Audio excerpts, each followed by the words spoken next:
All right, ladies and gentlemen, if you are hearing this, you have once again in tune to the Consequence of Habit podcast. This is your host, JT, and I'm going to officially say that this is season 2. I think it's a convenient thing since I took about 3 weeks off from putting out an episode. And that is not because I was slacking off.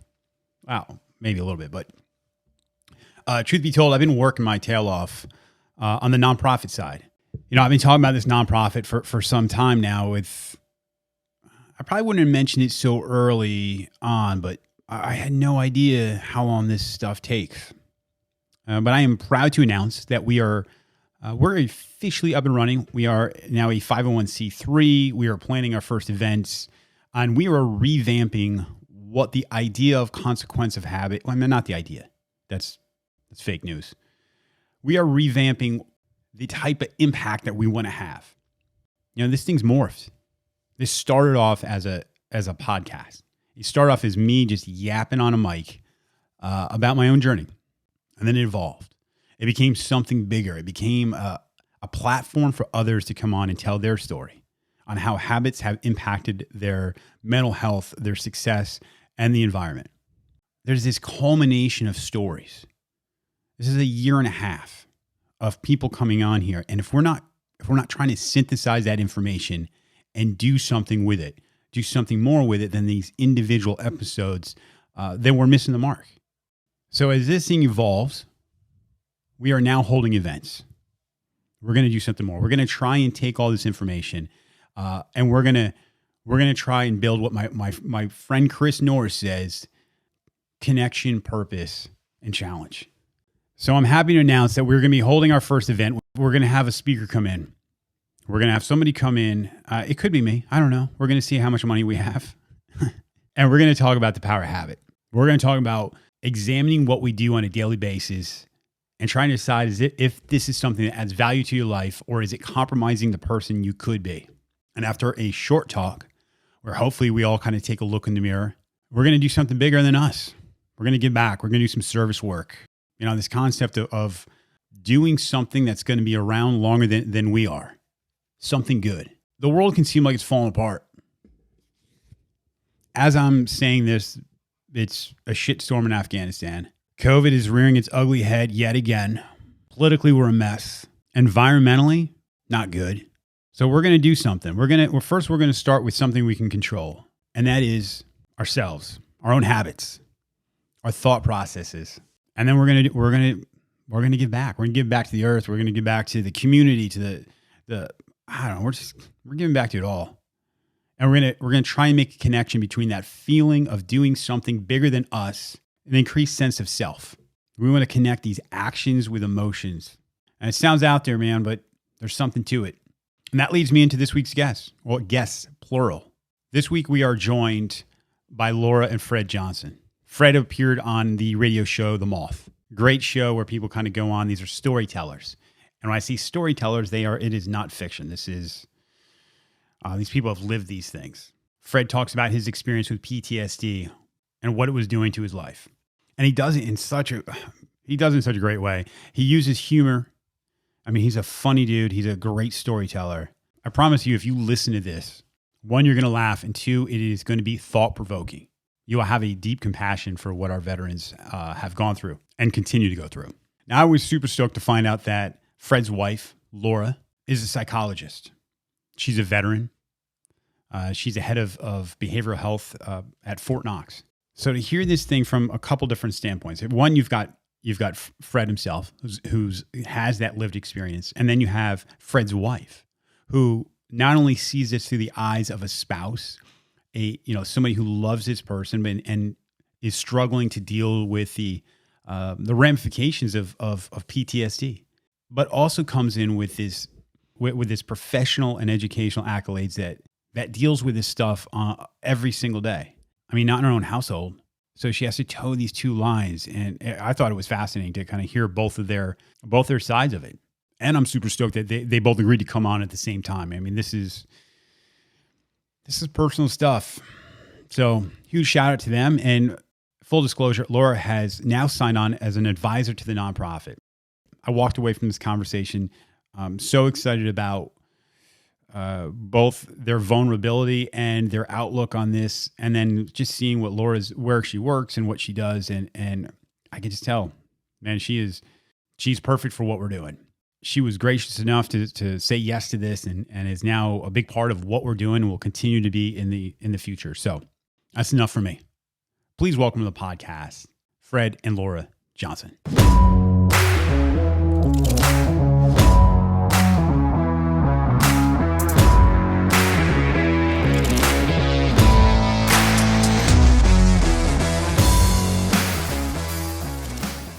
All right, ladies and gentlemen, thanks for tuning in again to the Consequence of Habit podcast. I am here with Mr. Fred and Laura Johnson. I should say Dr. Laura Johnson, Ptsd. So first of all, thank you guys for agreeing to come on and having this conversation.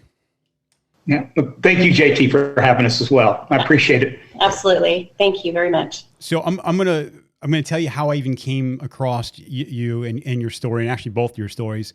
I had another veteran who just hit me up. He's a friend of mine. He knows what the podcast is about. He's heard some of the other episodes, and he said, "Hey, you should look into getting this guy on." And he says, "There's this radio show called The Moth," and I'd heard of it, and I'd listened to it before in these short stories.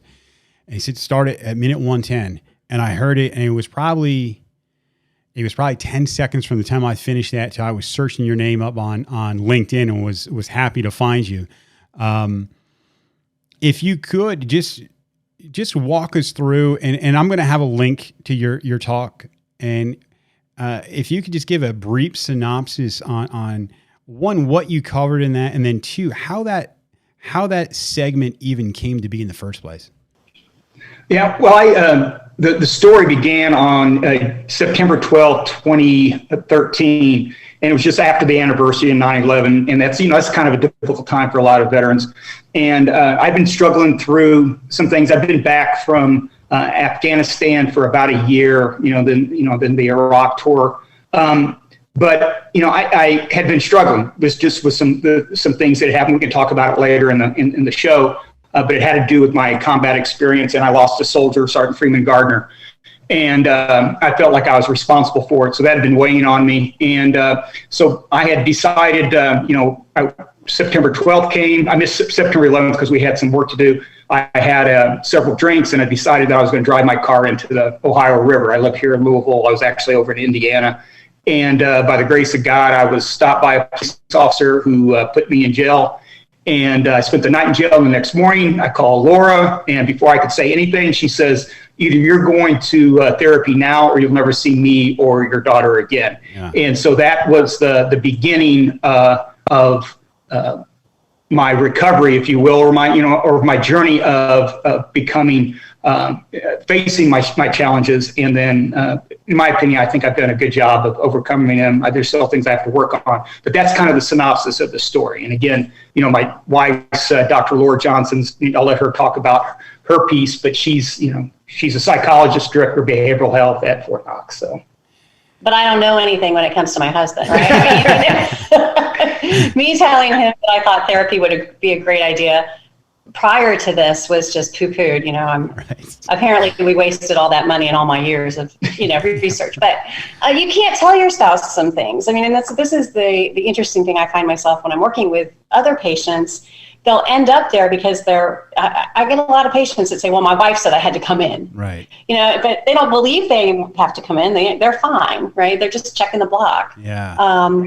And I think that sometimes it takes these really profound consequences to highlight that maybe we do need help. And I think the military, I talk about it all the time with, you just don't go, if you're sick in the military, you still go to work. Right. If you twist your ankle, you still go to work. I mean, you were in the Air Force, and, I can't tell you how many times I tightened my bootstraps so I could keep going on the march or something. You just never, there is no physical illness that is going to stop us. So my God, there's certainly not going to be a mental illness that way. Well, and Laura, real quick, explain, because I think this really plays a key part. Explain what it is you did at that point, as far as in the as a doctor practicing. What was your position? Well, I had known. I found out that he had been held overnight in the jail because a buddy, not a buddy, a jail buddy, memorized my phone number because he was getting out earlier, and memorized my phone number and called my cell at like 9:30 in the morning and said, "You don't know me, don't hang up. I know where Fred is." Okay. And that poor man, I can't remember who he is. I owe him money because I like unleashed on him.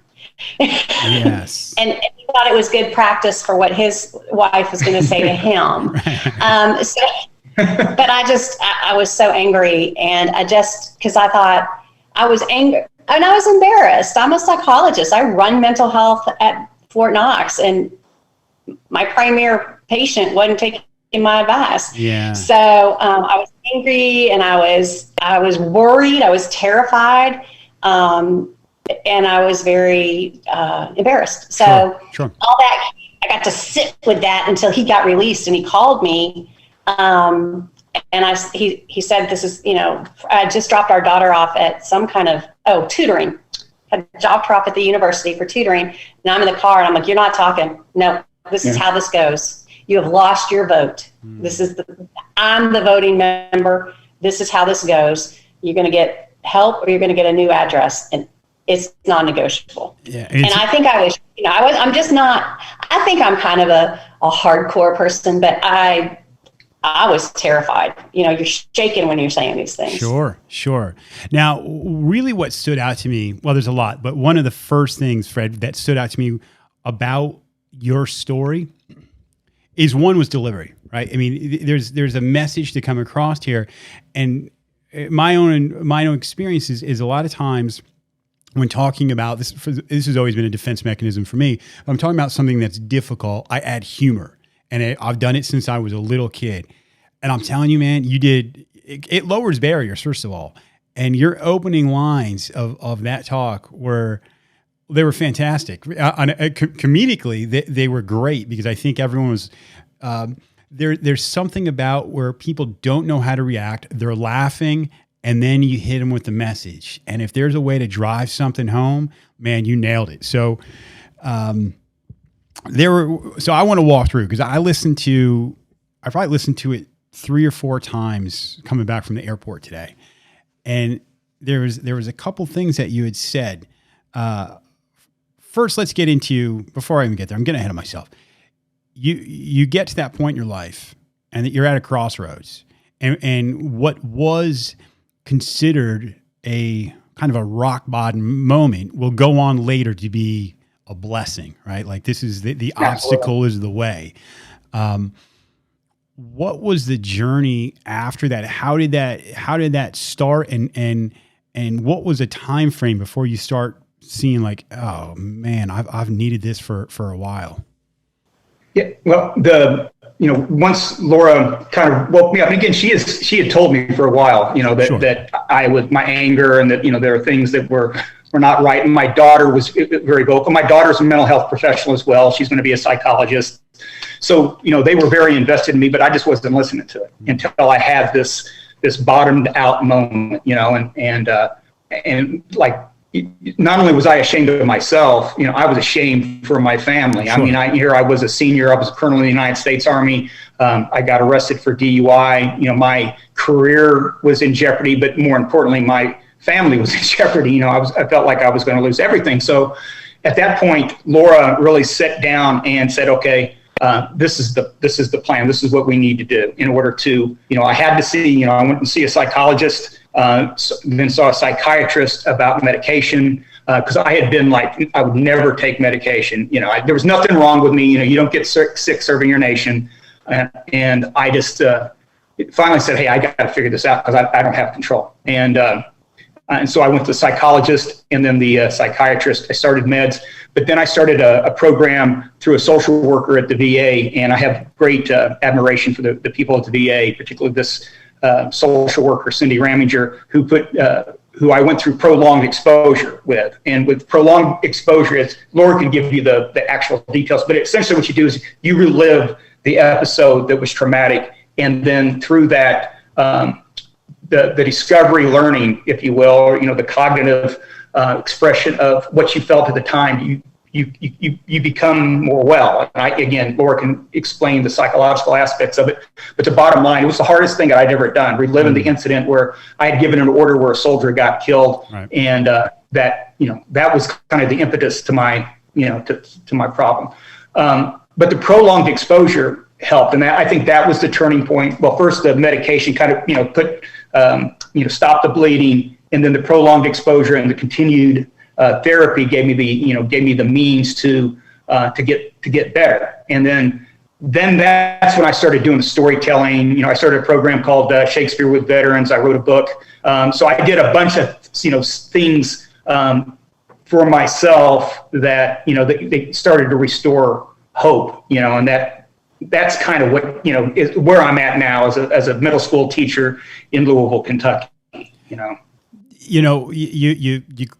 I don't want to say glazed over, but there was something that you said in your moth talk, and you covered a little bit. You start getting these tools to help you along the way, and you have an incident with an altercation with another colonel, and the subject of medication was brought up, and I think the line you use is, "I don't need that. I'm a soldier. I'm disciplined," and I just from, we talked before we hit record, we talked about a conversation with Major General Greg Martin. It's that philosophy or how mental illness or just how trauma affects people. It's that stigma of discipline can beat this. And just that's always is like saying, hey, discipline's going to beat my diabetes, or discipline's going to be, name the cancer, whatever it is. And no, absolutely. And, it's neurochemistry. Right. I mean, so bodies, so it's when trauma affects our ability to produce and absorb those different neurotransmitters, serotonin, dopamine, norepinephrine, and we've got this cortisol surging through our bodies, and so we're in this heightened state. And discipline, you can't discipline yourself neurochemically. Right. Right. You can go for a run and you might produce more serotonin, but if you can't absorb it because your brain chemistry has changed, you can produce it all day long. It's not going to change. And that medication allows the body more time to absorb it. Yeah. So it gives you that ability to actually start to feel better neurochemically so that you can put these other habits into place. Because that's the other thing. There's not a drug out there. There's not a prescription medication or a liquid, beverage that will make the trauma go away. Yeah. So, we've got to medicate to get the neurotransmitters, the neurochemicals environment, our brain and our gut producing and absorbing, but then you have to have those other skills to put in place to overcome it. And the thing about trauma is we don't store a memory that's traumatic the same way we store other memories.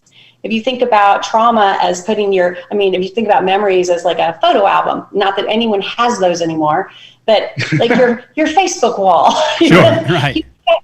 Those photos are nice and they just fit nicely, and the trauma memory is this one that's been bunched up and it's crumbled because we're trying to get rid of it, but it just keeps popping up. And so you don't know if it happened 2 years ago, if it's something you think might happen next week. So we just kind of stay, in that heightened state, and anything can trigger it. We just never store that memory properly.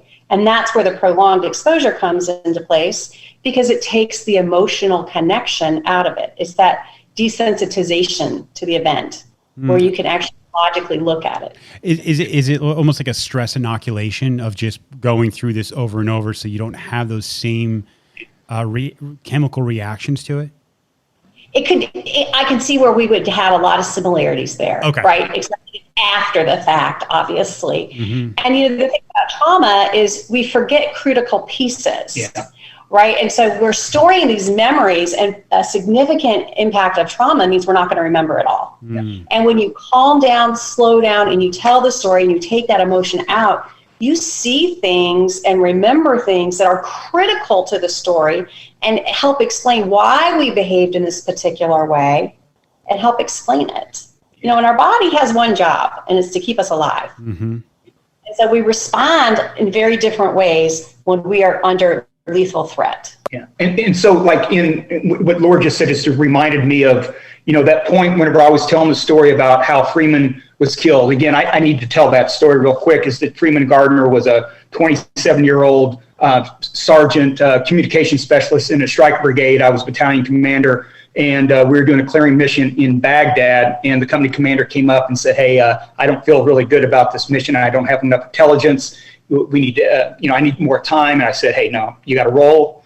And he, roll they did. They got to a point in Amaria neighborhood, which is a really bad neighborhood, and they didn't have enough people to pull security. So Freeman, being the kind of person he is, raised his hand and say, hey, I'll pull security. He got out of the vehicle, set up, and a few seconds later, an IED roadside bomb exploded and killed him instantly. And then, we brought Freeman's body back to the medical facility, preparing him to go back to the United States. And we all got around, and we all, said something. And I went down and I kissed Freeman's forehead. And when I came up, I saw the company commander. And at that point I said, I caused this. But in reliving, and then I dealt with all that, but in prolonged exposure, I recalled things about that whole incident. What happened in the TOC Tactical Operations Center when I gave that order. There was a lot more going on. Sure. And so eventually, through the prolonged exposure, I remembered. I started to break down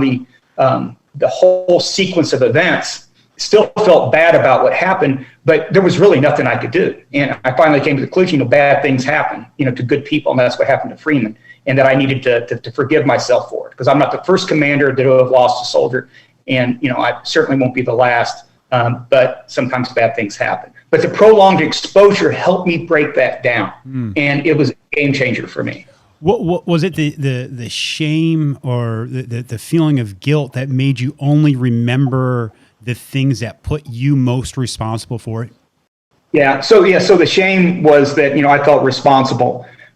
So this idea of moral injury versus PTSD. I know PTSD is in the DMS-5, and there's a lot of discussion about moral injury, but I felt really that I was ashamed of what I did. I felt guilty about it, and that shame is really what pushed it down. But I had PTSD. I think anybody that goes to combat and experiences combat has PTSD for some period of time. And again, I'm going to defer to the expert on this. I'm not a psychologist. My wife is, so you can. I don't think anyone goes to combat and comes back unchanged. I don't think we go to kindergarten and come back unchanged. There's stress. It's a stressful situation. And it's usually an acute stress situation. And then most people are able to come back. And I do say most people are able to come back and the stress normalizes and releases. But, when there's shame involved, we do a really good job. I mean, we're all junior lawyers. We collect the evidence for whatever we want to support. So like if I want to eat a bunch of hot dogs and pizza, I'm going to collect all the evidence that says this is really healthy. I deserve this. So if we feel shame, we even unthinkingly start to collect the evidence that says we behaved shamefully. And then we feel bad about ourselves, which is shameful. So it just becomes this very self-feeding event, and it's very difficult to break that. And that's where we start moving from the acute stress into more prolonged stress, into a more, pathological environment. It's funny, Fred, you said in part of this, you came to the realization that you don't have control. And these are that statement or even the admitting that. I mean, if you go into like a 12-step program, that is like the first thing you say is I'm no longer in control of this right now. And when I connect that to shame, it is, man, it was my world, right? Coming from alcohol misuse and everything that goes along with that. And it's this tornado of, now I feel this way, so what am I going to do to feel better? And I'm going to self-medicate. I'm going to do things that give me these little dopamine hits to keep me somewhat comfortable, because it's this constant fight of fighting, being uncomfortable in my own skin, in my own mind. So I just see a lot of similarities in those two things, with shame being the overwhelming thing. once you start taking medication and what I think is important to talk about is the combination of them. I've had on a lot of different people on the podcast in dealing with first responders and veterans. And some people say, hey, listen, the VA was throwing around too much medication at people. We're doing more of a holistic thing. I have other people say, I have this way of doing it. And I think it's so important, and I feel just a responsibility to say that it is not one size fits all. And I liked in your talk that you said, hey, I had these tools, but it was this missing piece that really kind of brought everything together. Yeah. Can you speak some more on that? Yeah, and like I said, when I looked at it, and again, this is all I'm discovering this through Laura became more, in some ways, my psychologist. I was listening now, but I did have my own therapist. I had my own psychiatrist, and when they first put me on, when I first got on medication, I did not like it. I did not, it was not good. I didn't like what it was doing to my body, and finally, I had a conversation with my psychiatrist, and I say, hey, listen, the cure is killing me here. I'm not thinking about hurting myself, but I'm apathetic. I've got all these other second and third order effects. And what she did, and this was Dr. Helen, I forget her name. Knox. She said, okay, and she did a circle, and she drew a circle on a dry erase board. And she says, okay, what we want to do, here's in the middle. And we want to get you to the point where you still have creativity. You still have got to get to the very edge of that point. And we're going to figure out what gets you there. And because I told her, I said, I can't write anymore. I don't feel, I feel like I've lost this creative spirit. And she helped me get to that point. And once I got to that, and I got back, and that's when I started writing the book, when I started, doing the Shakespeare and the moth talks. So, you asked about the moth. That was part of my, my artistic recovery, because I think art helped me heal through this. And I've got to say that up front. My, between my writing, my acting, and my public speaking was very important to my, to my transitional recovery. But it got me to that point. And so, over time, honestly, I'm not on medication now. I meditate every day. I have a lot of healthy practices, and that's why I love your podcast, and I love what you're doing. Habits, I've integrated a lot of good habits in my life. So I'm at that point, and it's taken 5 years, 6 years, however it was. And this was always back and forth with Laura and I, that I'm inculcated these other habits that have made me get better. And that's why I really love your podcast and what you're doing, JT. Oh, thank you for the kind words. That's really nice of you to say. I like that you're talking about the balance of the medication, not necessarily the balance, that the fact that just because you take it, yes, you may have side effects, but this is a process that we're going to have to work with somebody who knows what they're doing, and we're going to get you to where you need to be. Your creativity. This is another thing, it's not always associated with soldiers, right? Soldiers are kind of regimented in the way they're doing things. You're even talking about meditation. Again, can you imagine 15 years ago, Colonel talking about his meditation practices? I mean, this just isn't, this is a new time. Was that always something that had been in your arsenal? I mean, is that always something that's just kind of been around? I'm pointing over to my savior here again, and I'm going to let Laura, I started with yoga. Laura introduced me to yoga and then meditation. And she's the one, again, when you talk about the toolkit, it is, whenever I looked at it, whenever I started to break it down, and this is, Laura's a veteran too. I didn't know if you know that. She was captain of the United States Army, got out as a major, and now she's a GS civilian. But, we started having these battle buddy talks about, okay, this is like in the military, or this is a battle drill. This is something, how do I react to this instance? And she would say, well, have you tried breathing? Have you tried, drinking water and being mindful about drinking? Hey, right. Let's try this yoga thing. I'm not going to do this yoga thing. Yeah, and she, Laura's a 200, 400 hour yoga certified person. Wow. So I started doing that. And then it's getting back into those habits, started journaling and all those things. So, again, Laura can talk about how yoga and mindfulness has you've implemented that at Fort Knox. Right. Well, I mean, my introduction to mental health was I don't even know, 1996, I think. I was in the Army and I had a lot of anger issues. And so I was basically command directed to mental health because I threatened to kill another captain in front of all the inmates on the tier because he was wrong. And, and so I got to go spend some time with a psychologist, which was horrifying in 1996. But he said, have you tried yoga? And have you tried not maxing your PT test? Can you just kind of relax your standards? And I thought he was crazy. And then 3 months later, I was addicted to yoga and could never let myself not max the PT test. But, it was, you start finding ways to give yourself some space and some grace and to relax, the expectations. Because that's another part of this. If you're talking about shame and you have unreachable expectations, that fuels shame. Yeah. And so I think, but I started doing yoga. And then I'm just a very holistic practitioner. I believe that people should spend about 8 sessions with me before we start talking medication, because I really do believe that I've got to get your lifestyle different. Soldiers are routinely fueled on caffeine, nicotine, and alcohol. It's insane. And that is the 3 food groups, right? I mean, it's insane to me that that's going on for as long as it has. And no one is talking about, or maybe they are now, but the true effects that this is having. Take combat out of it. You live a life on those stimulants, and then you're depressing at night. I'm the first to say, I drank before I went in the military, but man, if you want to surround yourself with a crew where you won't feel a lot of shame for drinking copious amounts, man, enlist, because you're going to have some drink.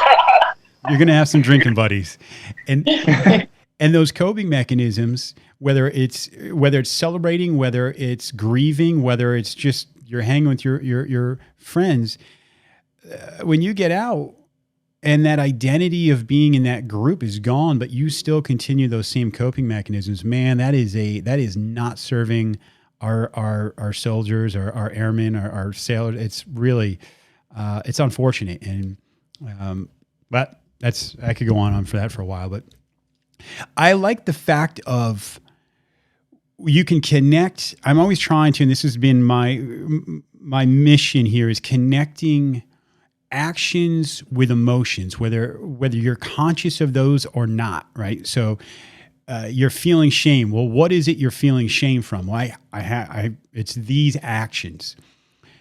On the flip side, it's making that connection between those daily habits, those positive things, and then the positive emotions, that feeling of self-pride, the feeling of healing in ways that I don't think is talked about near enough, especially within the veteran community.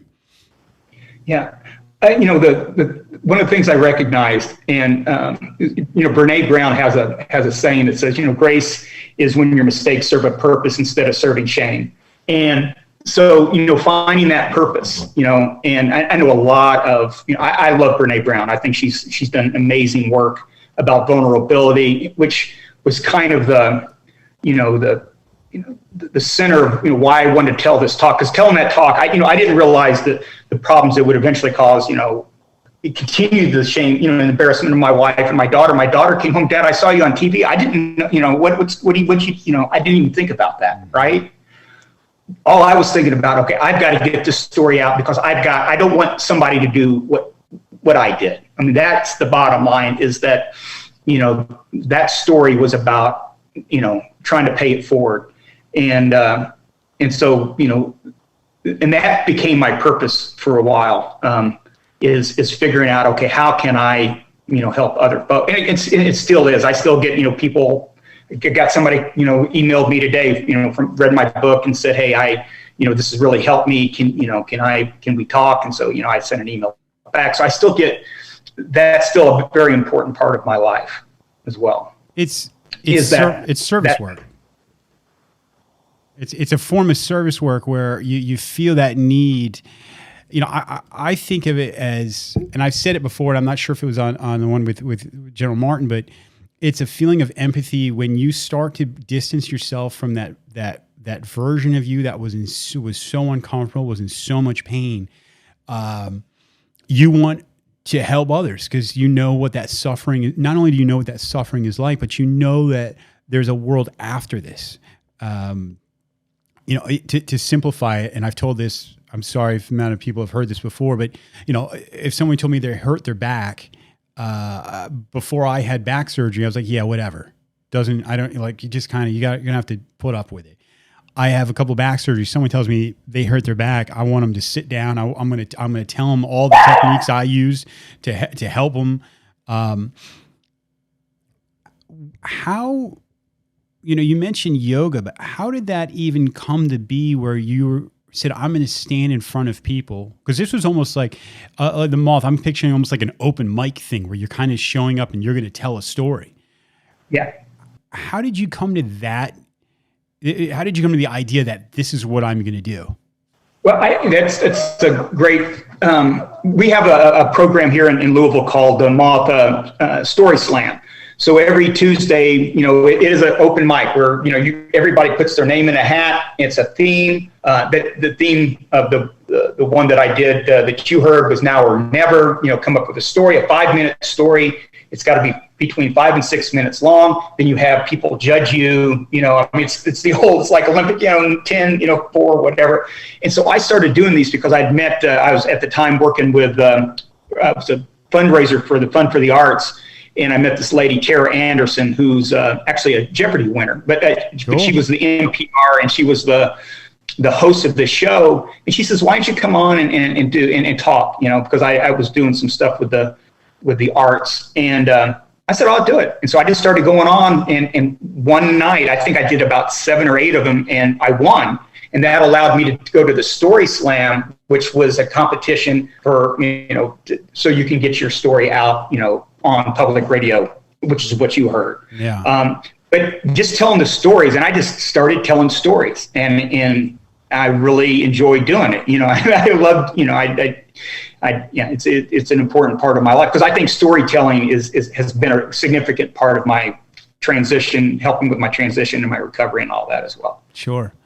Yeah, I mean, you're fantastic at it, and there is a dopamine hit from. So I do stand-up comedy on the side, and there is a dopamine hit from standing up there and telling a story and feeding off that reaction from the audience. It's fun. I definitely enjoy that. So, Laura, when Laura and I met, she was in stand-up comedy as well. What's that? So we had this really weird kind of. Early relationship. The first night we met, we went, I kept seeing this girl in a gym, and she was, on the Stairmaster sweating and all this kind of stuff. And I said, man, she's really hot, And yeah. So I go to this little place on where we're stationed at Fort Leavenworth, and there she is with her non-commissioned officer. She's a company commander at the prison there at the disciplinary barracks. She's a military police officer. And I'm thinking, hey, I'm going to ask this, this beautiful girl to play pool with me, because I'm a great pool player. Me and a buddy. So I asked her, and she says, "Oh yeah, I'll play." And so I'm up there and I'm giving her pointers. Hey, this is really how you need. This is what you need to do. And she says, she looks at me, and we're playing 8-ball, and I'm really a competitive dude. And she says, "You know what? I just want to hit my favorite color." And I said, "Well, what's your favorite?" Black. And she hit the black in, and we lost the game because it was 8-ball. And then she took it, and then she went in and she ran the rest of the balls on the table. I love it. And then she looked at me. She dropped the stick and she says, "Don't ever talk down to me again, Sporto." Yes. And so, there it was. And 6 weeks later, we were married. Unbelievable. Literally. Unbelievable. What a great story. Yeah. That's fantastic. Yeah. I had to, but. I used to be cool. But she was doing stand-up comedy too when we met, so it was it just reminded me of the story of our long courtship. Hey, if you don't mind, you said you had this compelling feeling to start sharing all of this almost before everyone was on board with this being told. And this is probably a question for you, Laura. What was that like to have these things that are kind of intimate within your family, to see your loved one who's suffering through this, but now kind of opening the doors to the world of some really personal things? For me, my job is I'm the director of psychological health for Fort Knox. Right. So I sit in all of the high-level meetings And I walked into one meeting, and there was a sidebar conversation going on about that colonel that got a DUI.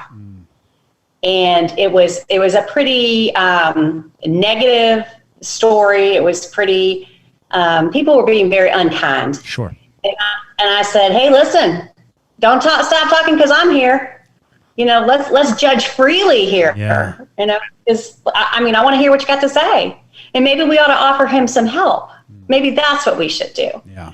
But that takes a lot of courage. And of course, I did want to run out of the room and go cry in the bathroom, but you just, you put your mask on and you just kind of, but I took it from that point of I can sit back and wallow in self-pity or embarrassment, or I can use this as a platform to say, even colonels with stable home lives who are married to psychologists can fall apart. Yeah. And so if there's anybody who should, have all these supports and all, in the military, everybody has a family, a paycheck, everybody has health care. We're still really vulnerable. We're just human beings who are vulnerable. And so it just it gave me a unique perspective. Something that comes to mind is not only are we human and we're vulnerable just because we're soldiers, but that doesn't mean we're not human. It's almost more dangerous or worse than the fact that we're humans and we are in an environment where talking about something like this is considered a weakness. I've talked to other people, and this would be veterans and first responders and people that will kind of confide to me, and they say, hey, I don't want to come out with this because of how it it shows that I've got an issue or I'm weak.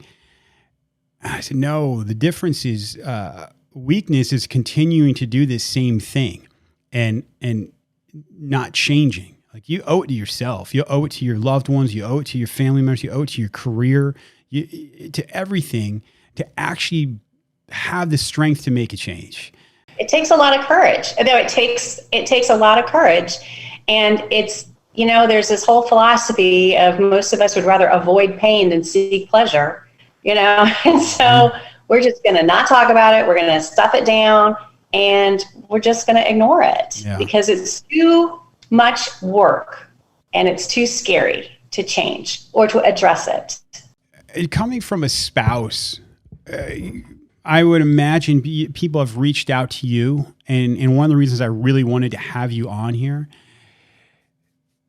is what is that? Well, you have your own tipping point, but to mix being a spouse and then your what you do for a living, what would advice be to you to other people maybe living in a household with somebody? And this doesn't have to be a veteran. This could just be somebody, because obviously, again, the military doesn't have a monopoly on trauma. But what, talking to somebody about what that tipping point is and how to try and get their spouse to get some help. I think if we're going kind of segueing from what you were talking about with the substance abuse, issues and misuse, the concept of an intervention is powerful. Because like I said, for years, I had talked to Fred about, well, I think, this anger, this, you're having some issues with this. I think this would be helpful. But my lone voice, there wasn't an impact. It's just Laura thinks this. So I think if you can get other people on board, and a lot of times with the military, you have commanders or first sergeants or, friends or family. And if you can get a lot of folks on board, it's that unified voice of there is something going on, but more importantly, we love you and we want to get you help. Yeah. Not that you're all messed up. Yeah. One of the messages I think is always important to keep too is the empathy behind that. It's very hard. I think one of the biggest issues with dealing with mental health is the way it interacts, or the way it comes out in a personal relationship, that it's very easy to hurt feelings. So if Fred, you're hurt in a certain way, but it's not between the ears, it's a physical thing, it's much easier for Laura to go, I feel bad for you. You're because it's not you lashing out, it's not showing anger and making, trying to make other people miserable around you. So I don't even know what my point of that is, but trying to tell family members or remind them of that. Like, hey, this is all a sign of pain. This is all a sign of discomfort. And we need to try and remember that right up until the point you get a call from jail. And then you got to say,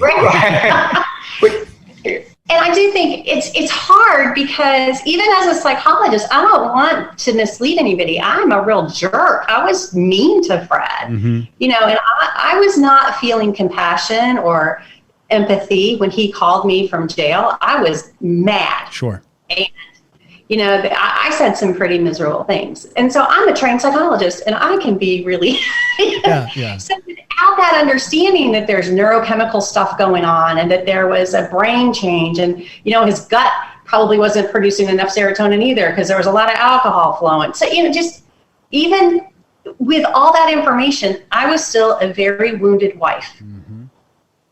And so I reacted in a very wounded wife way. Whereas if you have that intervention, every individual who is having to courageously say, this is how you hurt me, is supported. And if I could take something in addition to that, JT, is our daughter, which I cannot, we can't have this discussion without talking about the children who I think are the real victims of this war. I chose to be a warrior, a soldier. My wife knew what she was getting into when she married me. My daughter did not, raise her hand in the womb and say, I'll support and defend the United States. Right. So my daughter is, her resilience broke down over time. I think, when I look back, when I finally came, because she didn't know about this, the incident the first time I think she heard about it was whenever the book got released. When the book got released. And then the TED Talk and the other things and the Moffat Hour. But she struggled, throughout the time that she was in high school. And finally, we go to family therapy. Family therapy with a very brilliant, if you could talk about this, brilliant family therapist. And we had that discussion. That was a huge turning point in our lives as well. Mm-hmm. So the children, like I said, I can't say this enough. The children of veterans or people that struggle, or anyone that struggles with mental illness or PTSD or anger, are victims. There's value in seeing a parent struggle with something and making a change. A lot of times the kids don't see that. A lot of times kids look up to their parents and they go, hey man, they got it figured out. Well, right up until about 16 and then you don't know crap. But up until that point, and this was my own experience of having to put out there, hey, I'm flawed. I'm struggling in this and I need to make this change. And that's not a role I was used to making. So when you make that, you feel very vulnerable in that. But I think there's a true power in a child seeing that, going, hey, like you can actually make a change as an adult. And I think it's a really important lesson. But going back to your point, I agree. There's unfortunately, I'm sure there's not near enough kids seeing that transformation in front of them, and they're feeling the consequences of the military life since 2001. So it's a true tragedy. Let's talk about how you got into what you're doing now, because this is about as far from a military life. And how did you decide that this is what I want to do? I mean, how did this just kind of come to you post-military? Was this part of your recovery process? Yeah, you mean teaching school, being a school teacher, or just the whole? All of it. Teaching school, the Shakespeare for veterans, the moth, all of that. Yeah. I think I was trying to find that, I was doing all the things that I really enjoyed. I mean, I enjoyed literature, I enjoyed, Shakespeare, I enjoyed the arts. But I think it got back, and you said it early on, JT, it's the service thing. Is this purpose, that Brene Brown talks about, is that I really just I'm trying to get to heaven. Because how can you spend time with these 6th graders, 7th graders? I mean, I just want to get to heaven, because I've done, some things that I regret, but the way I feel best, and, is serving.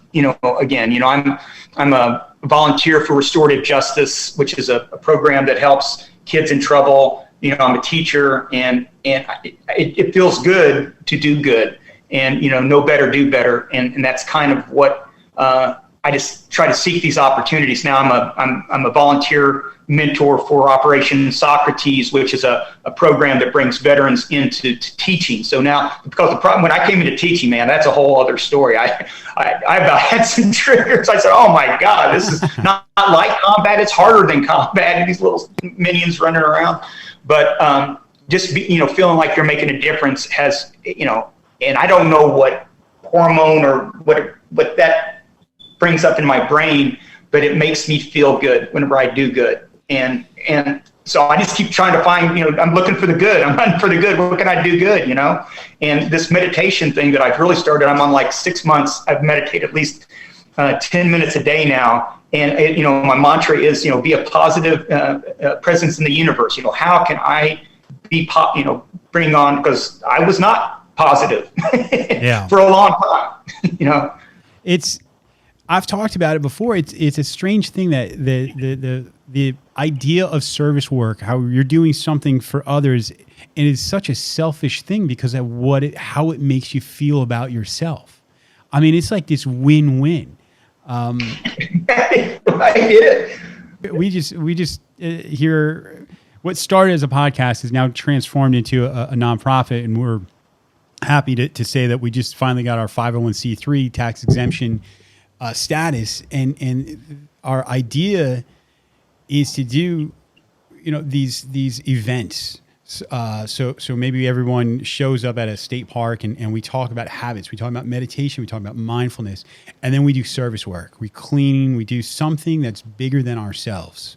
So it's that mix of doing something personally and then turning your attention to something else bigger than you, and then associating that with or connecting it with how you feel about yourself, because it is a big difference. I'll lean on you, Laura. What's your thoughts on that? Why do you think that is what it's doing to ourselves? Is it just self-pride? What is it? I think that it's that reach towards self-actualization. I don't think anybody gets up in the morning and says, I want to go be a crappy human being. Right. All deep down want to be good. Yeah. It's striving to do good. And, I might have a job that I hate. I might have a mortgage that's too high. I might have children that are unruly. But if I can go out and if I just pay for the Starbucks, which is such a, I'm sorry. Yeah. I'm going to pay that $10 for the cup behind me. Right. It makes us feel good because we've put a little bit of goodness. So again, we're those junior attorneys. We're searching for the evidence. There's evidence that I'm doing good. There's evidence that I am going to self-actualize, that I'm going to rise above whatever my circumstances are. Part of the reason people turn to drugs and alcohol is one, you want to talk about hitting that GABA where you feel relaxed, it goes right to it until it doesn't. Right. But it goes right to it. And so sometimes these little positive interactions that we have with people do that same thing. It goes right to that feel-good center of our soul. Yeah. And I think that it just really is human nature. We want to be connected. We're social human beings. If the pandemic taught us nothing else, it taught us that we really want to talk to that cranky neighbor and our, not so nice coworker. We miss them. Sure. Right? So we're looking for that interaction. We're looking for purpose, and we're looking for positivity, despite some of our bad moods sometimes. Yeah. It is powerful, and getting back to the meditation is I connect it to we are in this constant phase right now where we're distracted. And maybe I'm wrong, but I just think that the ability to be distracted has never been easier, and mostly because the phone's here or whatever it is. And there is something powerful to pushing those things away and kind of sitting in your own feelings, your own mind. And like you said, if I'm projecting positivity, I'm trying to bring good to the universe, man, It is something we need to be doing more of. And unfortunately, it just doesn't light the stuff up the same way all those negative things do. But the juice is worth the squeeze if we just keep going after it. Just keep going after it. So, yeah. And the more you do it, I mean, particularly with the meditation, I have literally, I mean, that's been these last 6 months, Laura and I are, because Laura's been meditating far longer than I have, but I can see myself, the big thing is, seeing yourself before you make a bad decision or before, that negativity starts to creep in, you can take a breath. You can, you can bring your mantra, you can bring it to your center and just say, and the more you practice it, and getting back to the consequence of habits, the more you practice it, it's immediately, okay, I'm really getting angry. Okay, breathe, and boom, I'm in that place where, I'm smiling, okay, it's all good. Nobody's shooting at me, Right. That's right. I read something on Facebook that said, anything worth doing is worth doing poorly.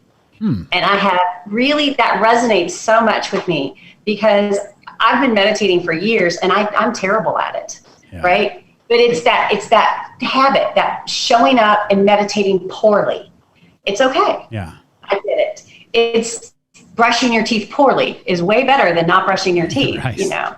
And it's especially when we find ourselves in those funks or those low parts of life, just, get up and go for a 5-minute walk. Just do it poorly. Yeah. It's that habit. It is that habitual showing up for yourself.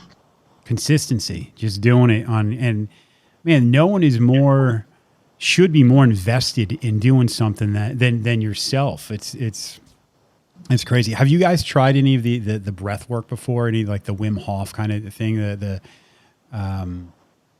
doesn't sound like I can, but your blank stares are telling me.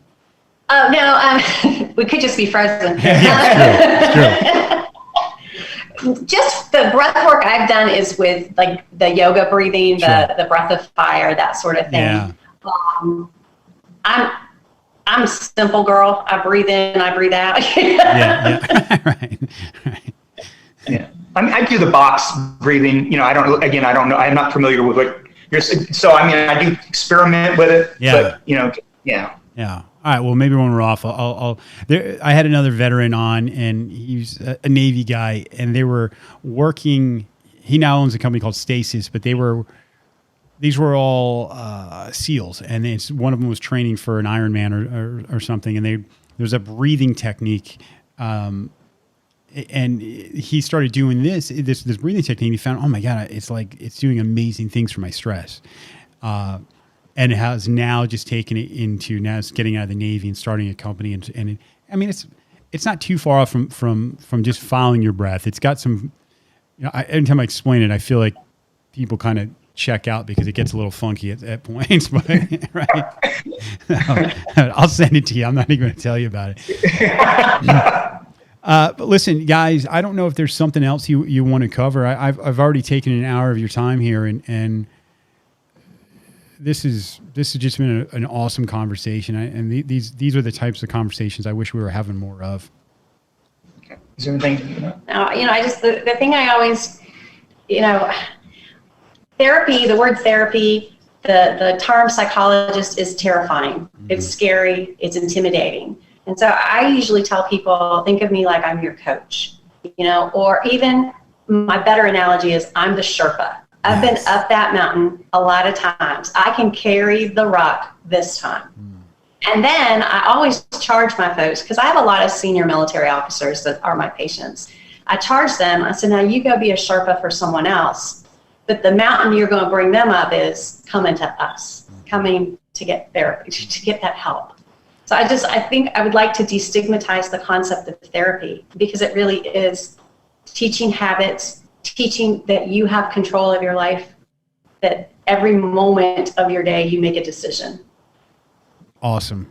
And I agree. I think there's a responsibility in somebody who finds relief that they have to spread that message, that it's selfish just to take this and not try and help others. So 100%.